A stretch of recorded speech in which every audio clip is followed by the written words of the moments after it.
Let's go to Mary in Tyler, Texas. Hey, Mary, what's going on? Oh, nothing much. Thank you for taking my call. You got it. So what's going on? How can I help? Okay, so about 2 years ago, I found out that my husband was having an affair with someone who lived in the same neighborhood as us. Okay. And whenever we found out, he came clean. We went to counseling. How'd you find out? To stay. I found out because the woman's husband found out and let me know. Whoa. How was that phone call? Intense. And it wasn't even a phone call. It was the word cheater written out in my front yard. Whoa. That's how I found out. And the husband ended up calling me that night, telling me everything because she admitted to everything to him. Well, recently I have reason to think that they're seeing each other again, even though my husband's claiming and that they're not. He's denying it every time I bring it up. And at this point, I just don't know what to do. What makes you think he's doing it again? Because I have him on an app where I can see where he goes, and I've seen that he was at her house. So, I'm laughing at all of it. So you have him on a digital leash, basically. Exactly. Does he know this? Yes. He's the one that wanted to do it because our marriage counselor recommended it. And He said, yeah, I want to do it.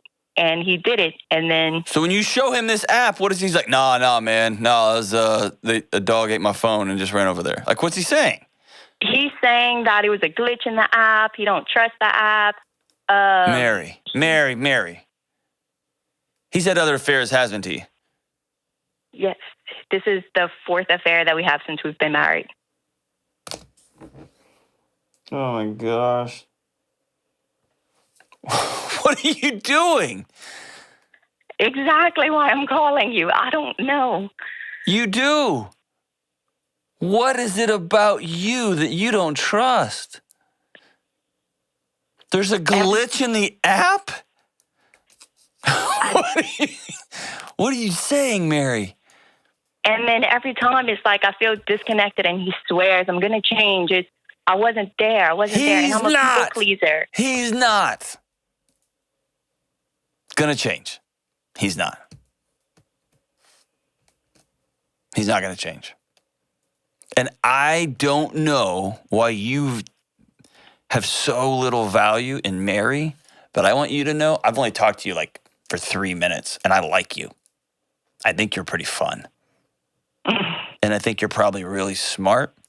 And I think you've been living with a gaslighter and an absolute pathological liar and someone who has absolutely no regard for your happiness or your heart or your marriage vows or anything related to you. That's what I think. And I think you are worth way, way more than following your husband around on a phone like he's a video game and then having him explain, there's a glitch in the matrix. Whatever, dude. You know that's nuts. So what do you do next? Exactly. We have 3 kids together. But so it's like I know. Listen, you didn't do this. You didn't do this. This happened to you. And you've boxed yourself into a corner where if I respond to this, I blow this thing up. Am I right? Correct. Because a lot of times I see stuff and I just keep it to myself. I know. And I was just talking to myself before I took this call. You're not keeping it to yourself because those 3 little ones are absorbing every second of this. Do you have girls or boys? 2 boys and 1 girl. You want them to grow up with this model of what a man looks like? No, not at all. Do you want them to ever do this to another woman, what's being done to you? Never. Do you want your daughter to understand that this is what love looks like? No. Do you want a man to ever treat her like you're being treated? No, never. There's a period at the end of that sentence.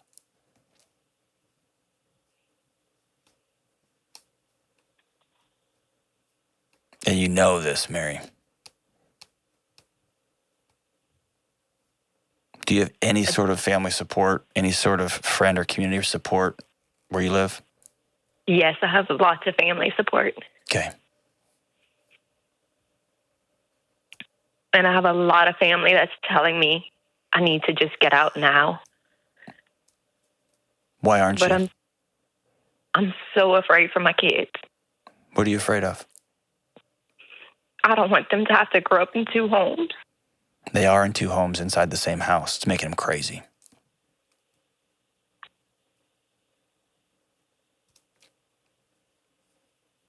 They're already there. Yeah, you're right. They're already there.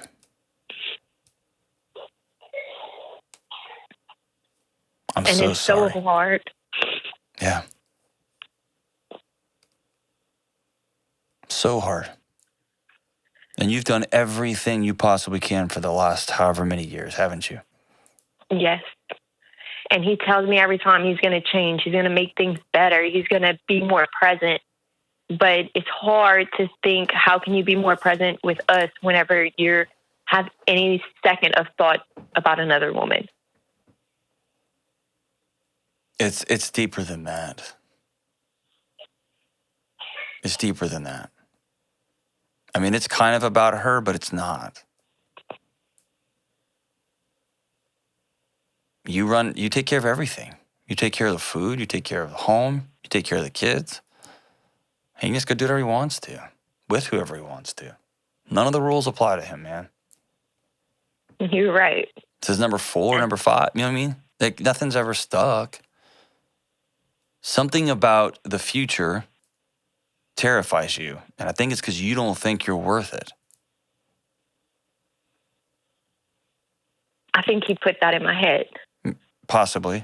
My guess is it's probably before that. Maybe I'm wrong. Somebody else put that in there. I think it's about the kids a little bit, just because the picture's different, right? You don't want to be a statistic. You are going to be the one. Are your parents divorced or are they together? Together. Yeah, so you've got a picture of family, and you want that picture.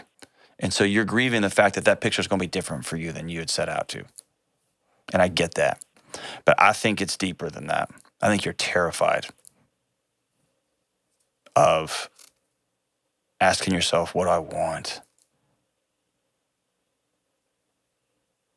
You feel like a sucker for keep coming back, and now you've trapped yourself into a loop. And what I want to tell you is you're worth more than this.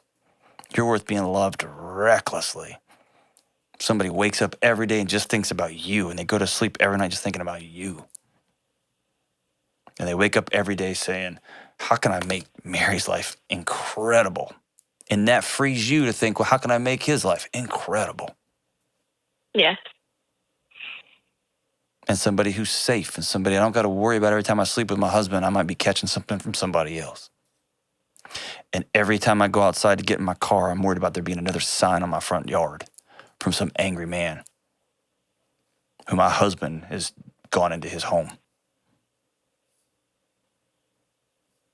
That's just such an exhausting way to live, isn't it? It is. Yeah. You never have any peace. No. And you know what you deserve? Peace. You know what your kids deserve? When's the last time you fully exhaled? Your shoulders are up right now. I can feel them. Yeah, you're right. They are. Can you drop them for me? Just take a deep breath and exhale. I just feel whenever I go through these things, I just get disconnected from myself, from my kids. You do. Because for some reason, somebody told you that what Mary feels is not real. What Mary feels and what Mary wants isn't worth listening to. What Mary feels, what Mary thinks, what Mary says is kind of dumb, to the point that you're even wondering, maybe there's a glitch in the app of my serial cheater husband. Like, you thought that for a minute. Yeah. And then when somebody like me says it back to you, you hear how crazy that sounds. It's true. It does. And then you feel crazy for feeling crazy. And so hear me say, you're not crazy, Mary. And you tried real, real hard, and I'm so sorry. And I will never tell somebody, except in extreme abuse situations, that they got to get out of a marriage. Don't want you to hear me say that. But what I am telling you is you are worth way more than the crap you're dealing with now. And I think behavior is a language, and the language you have received over and over is you are second or third or fourth or fifth place. You aren't worth telling the truth. You're not worth being around to. You're not worth the thoughts you think or the feelings you feel, and neither are my kids.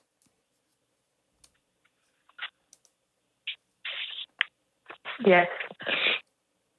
And he does do this, though. Whenever we have these conversations, he does like to say, no, but that's not really how you feel. This is how you feel. That's called gaslighting. When's the last time you talked to a counselor?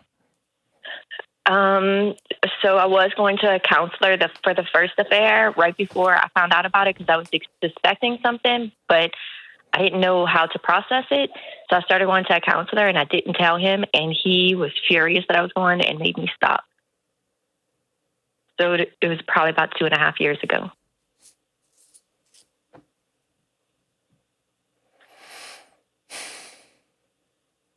Are you going to stay or are you going to go? I think I need to go. You've been thinking that for a long time. Are you going to stay or are you going to go? I'm going to go.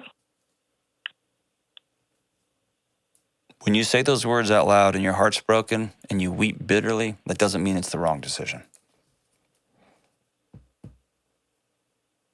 That means your body may exhale for the first time and release all that stuff it's been holding for a long, long time.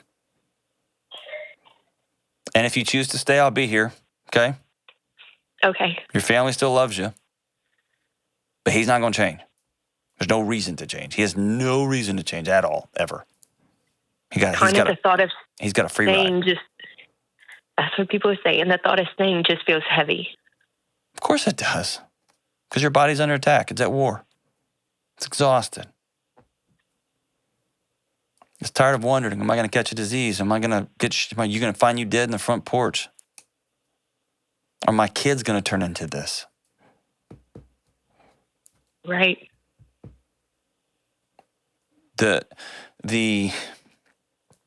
When our feelings and our thoughts are just compressed and compressed and compressed and shoved and shoved and shoved into a tiny little pocket in the back of our soul, the hand motion there is just it compressing. Another word for compress. It just depresses everything. And you've been in fight or flight or freeze for so long, you don't even know what it's like to breathe, to laugh from your guts. You don't know what it's like to guy walk in, have your heart flutter again, because every time a guy walks into your house, your heart sinks. Yeah. Every time you get a text message, you don't think, you think, And I'm tired of seeing him get text messages and wondering who they are. Of course. Absolutely. When's the last time you said that sentence out loud? I don't even know. Exactly. You got a lot of things left unsaid over the last few years, Mary. And you need to sit down with somebody and start saying them out loud. Whether that's your friend, whether that's your family, whether that's a counselor, whether that's a lawyer.